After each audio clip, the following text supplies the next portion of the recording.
Hello chess fans, this is Rick from Chess to Impress with coverage of the first round of Norway Chess 2018, played on May the 28th. These were the pairings of round 1 and we saw 4 draws: Nakamura against Ding, Anand against Aronyan, So against Karyakin and Mamedyarov against Vacher-Lagrave. That leaves the clash of the round between world champion Magnus Carlsen and his challenger later this year in November, Fabiano Caruana. Let's have a look at that game. And it was quite a battle. Carlsen was white, Caruana was black. Carlsen opened with e4, e5 from Caruana, and Carlsen wants to avoid the Petrov defense, which would come on the board after knight f3 and then knight f6. It's Caruana's main defense these days. Carlsen did not want to face it. Maybe his team is preparing something against it for the match later this year. He played bishop c4. Knight f6, d3, c6, knight f3, d5. The bishop dropped back. Bishop b4 check. Carlsen interposed his bishop. That piece was swapped. And Carlsen took back with the knight. And a5 with the threat of a4 to win the bishop. Carlsen said afterwards, this is not a very common move, but it has been played before. White is not pretending to play for too much, but the pawn structure is not symmetrical, so there's something to play for both sides, said the world champion after the game. He played c3 to save his bishop, knight bd7, and e takes d5. Carlsen is going to give Caruana the center. C takes d5, this is a very nice pawn duo. One of the goals in the opening is to put your pawns in the center, and black has achieved this. Carlsen castled, Caruana castled, rook e1, rook e8, and the knight went to f1, on its way to a better square. Here Caruana played b5, which was criticized by Grandmaster Seaman Agustin in the live coverage, and also Carlsen said that b6 looks like a more normal move, he said after the game. Then he said he would have probably played knight e3, bishop b7, and Carlsen said I have to play d4 at some point. Then e4, knight d2, and Carlsen said then we'll see. Probably f3 is coming, and I'm trying to claim that the bishop on b7 is misplaced.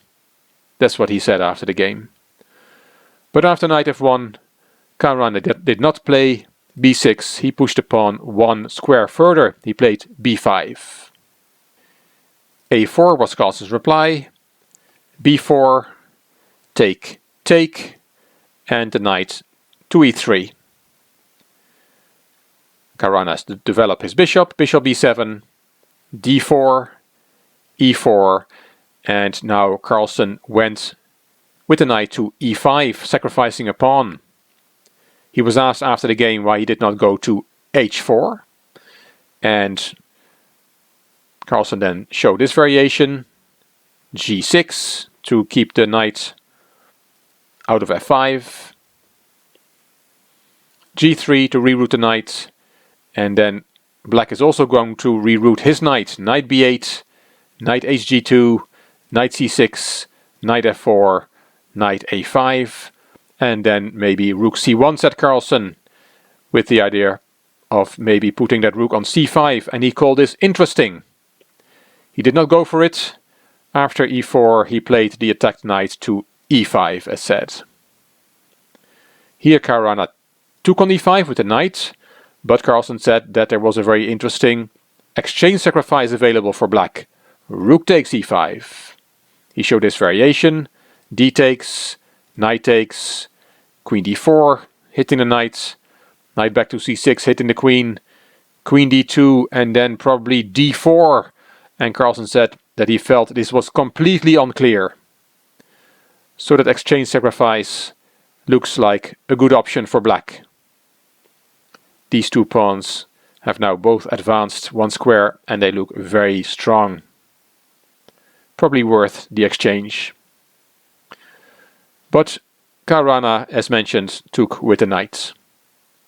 D takes, rook takes, black has now won a pawn. Queen d4 attacking the rook, rook back to e7. And Carlsen commented on this position after the game. He said, "This is a typical Ruy Lopez position with reversed colors. Black then often sacks a pawn, sacrifices a pawn, to get a blockade. When he gets a position like this, he is very happy. And now it is of course white who has sacrificed a pawn to get the blockade here on the dark squares, blockading these two pawns." And Carlsen said, when blacks get a position like this, he's very happy. And I was not sure having this with white, if I am really better, or is my position just comfortable. Interesting how the strongest player in the world thinks about this position. He sees this as Ruy Lopez with reversed colors. He just recognizes the patterns. He played rook ac1, rook d7, rook e d1, and here h6. Carlsen said, "It's hard for me to make progress as I have to maintain the blockade of the central pawns." He played rook c5, rook a5. Those rooks were swapped. Queen takes and h3. King h7, rook on the open file, and here Caruana played rook c7. And that's a bad move. Carlsen called this insane. His position is unpleasant, but I'm really not sure if I can make progress here, he said. But now white is better. Carlsen took on c7. Queen takes b4, winning his pawn back. And why is white better? Well, Simon Achterstein explained it. These two pawns are very strong. Stronger than this pair of pawns. It will be easier for white to push his pawns up the board. Queen c1 check was played, and Carlsen interposed the bishop, the strongest move according to the engine. He was asked after the game why not play king h2, what's wrong with that, and he gave a very nice variation. He showed queen takes b2, then white can take the bishop, queen takes f2, and if you now take on d5 with the knight, then there is a nice perpetual, starting with knight g4 check. You cannot move the king because of checkmate on f1, so after knight g4 check you have to take, and then the queen gives a perpetual check. Queen h4 check, king g1, and queen e1 check. Perpetual check on that diagonal. So back to king h2, there's another variation I have to show you. Queen takes b2, queen takes the bishop, queen takes f2, setting up that perpetual. White can also play queen b6 here, showed Carlsen. And then there is knight h5 to set up the perpetual. The right move here, as given by the engine, is to take on d5 with the bishop, but Carlsen showed this variation. Knight takes d5, protecting the queen that's attacked. Then there is queen g3 check, king h1, queen e1 check. You can interpose your queen, but there comes the knight. Knight g3 check, king h2, and it's the knight who gives the perpetual on f1 and g3. Very nice variations. So all this after queen c1 check and then king h2, which Carlsen was asked about after the game. But he played bishop d1, saying afterwards that he felt this was the best way to play, and the engine agrees. Bishop a6 from Caruana. Queen d4, centralizing the queen, maintaining that blockade on the central pawns. Bishop e2. Now Carlsen played the king to h2, and the bishops were swapped. Bishop takes and knight takes. You don't want to take with the queen because then the b2 pawn will get lost. Queen c7 check, king g1, queen back to c1. Both players were getting low on time, especially Caruana. This is move 32, and what's very interesting in this tournament is that for the first 60 moves there is no increment. So there is no 30-second added to the clock after every move as happens in most tournaments. b4, the queenside pawns start rolling, and black has no counterplay. If he doesn't do anything, he will just lose without a fight. These pawns will just keep advancing. So Caruana has to look for counterplay, and he found it with e3. Carlsen took the pawn, and knight e4. Queen and knight around the king is a very lethal combination, and with a little time on the clock that is quite dangerous. But Carlsen kept a cool head, just took the pawn on d5, and now knight d2 was played, attacking the knight. The knight is no longer protected by the queen, but Carlsen finds a way out. Queen f5 check, king h8, and queen g4, and now the queen is protecting the knight again. f5 to deflect the queen, queen e2, knight e4, and Carlsen found queen e1. Queen a1, Carlsen pushed the a-pawn, and the 40th move for Caruana, made with only a handful of seconds on the clock, was knight d6. Now both players had time to think again, and this is a technically winning position for white with its two extra pawns. Grandmaster Agustin expected resignation, but Caruana would fight on. Queen d2 was played by Carlsen, knight c4 hitting the queen, queen d4 centralizing. Of course, a queen exchange would make white's task a lot easier. So Caruana doesn't swap the queens. Queen c1 he played, king f1,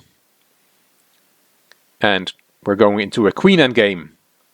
Knight takes e3 check, queen takes d1 check, and king f2.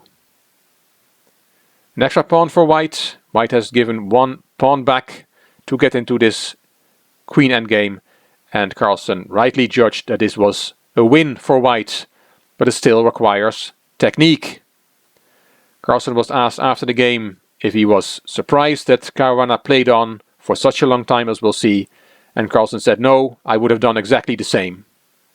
He gave a nice quote. He said, "You have to scratch and claw for every inch," and that is the right attitude. Displayed by the challenger, and the world champion would have done the same thing. We can all learn from that. Don't resign. Fight on till the last chance. Queen c2 check, king g3, g5, queen e5 check, king h7, king h2, f4. Black's only hope is a perpetual check. That's why he plays his kingside pawns up to try and get some perpetual check in the position. If he doesn't try that, then it's just a matter of time before white finds a way to advance his queenside pawns. Queen d5 was played by Carlsen, queen a4, queen f7 check, king h8, and Carlsen decides to win two of the kingside pawns. He played queen g6, Caruana took on b4, queen takes check, king g8, and queen takes check. King h7, a move repetition just to gain some time on the clock. It's still not easy. Carlsen said afterwards that he was nervous, that he didn't want to mess it up. Queen endgames are very tricky, even for the best players in the world. King g7, queen g5 check, king h7, and now h4. White is two pawns up.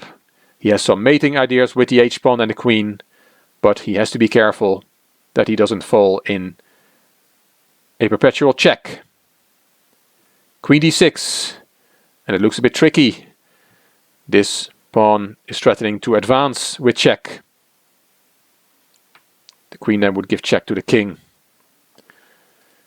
Queen h5 check, king g7, another move repetition, queen g5 check, and king h7. And Carlsen had calculated everything. He was not afraid of f3 check. He played h5, one square closer to the queening square. There came f3 check, g3 is the right move, f2, and now Carlsen played queen g6 check. Very nice move. Taking the queen does not work because h takes g6 is check. The king has to play, and then the white king controls the f-pawn, and this is of course an easy win. Even you and I would win this against Caruana. So after queen g6 check, Caruana played king h8. He's going to lose his queen. He just leaves his queen en prise, but he gets a new one on f1. Carlsen took the queen, but it reappeared straight away on f1. But of course that has cost black a pawn. That pawn on f2 is now off the board. So white is now 3 pawns up. Queen a6 check, king g8, queen e6 check, king h8, queen e3. It's still not easy. White still has to be careful. Queen b5 attacking 2 pawns, attacking both the a5 pawn and the h5 pawn. Carlsen played queen c3 check, king h7, and g4, and now both those pawns are protected again. Here, queen e2 check is an option, but after king g3 there are no more checks. And Caruana went for queen d5 instead. Carlsen gave a check, king g8, brought his king up, queen e6, queen d8 check, king h7, queen d3 check, king h8, and we're almost there. a6, that pawn is now protected by the queen on d3. Queen e5 check, and king h3, queen a1, and Grandmaster Agdasijn showed one funny variation. Black is not only hoping for perpetual, there's also another motif in this position. For example, if white goes forward, he showed this variation g5, then black gives a check, and the king goes up the board to try and hide from the checks. Queen g2 check, king f5, queen f2 check, king e6, and then suddenly there is queen f7 check. And white is still winning, but you cannot take the queen. If you take the queen, then we have a stalemate on the board. The black king has no moves. The queen is taking the h7 square away. So that's another motif that white has to be careful for. Perpetual checks and stalemates are the only things that can save black. Back to the game. After queen a1, Carlsen played queen d8 check, king h7, queen e7 check, king h6, queen e3 check, king back to h7, and now Carlsen very confidently played a7, and Caruana immediately resigned. Well, we've played 77 moves, so let's play a few more. Why did he resign? I just gave you the first line of the engine. The engine already sees a forced checkmate. Let's see how this could have gone. Queen h1 check, king g3, and then queen b7 to prevent the pawn from queening, covering the queening square. Queen d3 check, king g7, queen g6 check, king f8, and queen f6 check. White wants to bring his queen to the back rank with check, and then he can promote. If you go to e8, then there is an immediate promotion. You can promote here, because after queen takes a8, you have a skewer with queen h8 check, king e7, and the game is over. If after queen f6 check you go to g8, then there is queen d8 check, king g7, and you can promote and you have an extra queen. So Carlsen draws first blood, 4 draws, and Carlsen beats his challenger for the world title, Fabiano Caruana. A nice psychological blow dealt by the world champion. A few pictures from the game that I picked up from the live coverage. Carlsen on the left, Caruana on the right. A nice close-up from Magnus Carlsen. You can just see part of Caruana's head there on the right. And the handshake at the end of the game. The second round will be played on Tuesday the 29th of May, and this is the lineup. Ding will play Vasyl Agraf. Caruana will play Mamedyarov, who's suffering from a bad toothache. He has spent a few hours yesterday and today at the dentist. Not very pleasant. Karyakin against Carlsen. Aronian against So, and Nakamura will play Anand. I will be here after the round to tell you what happened. Hope you enjoyed this video. If you did, please give it a thumbs up and please subscribe to the Chess to Impress channel. Please leave a comment. I will read them all and I will reply to them all. You also may want to check out my Chess to Progress channel. The link is in the description box. This is Rick for Chess to Impress. Thank you for watching.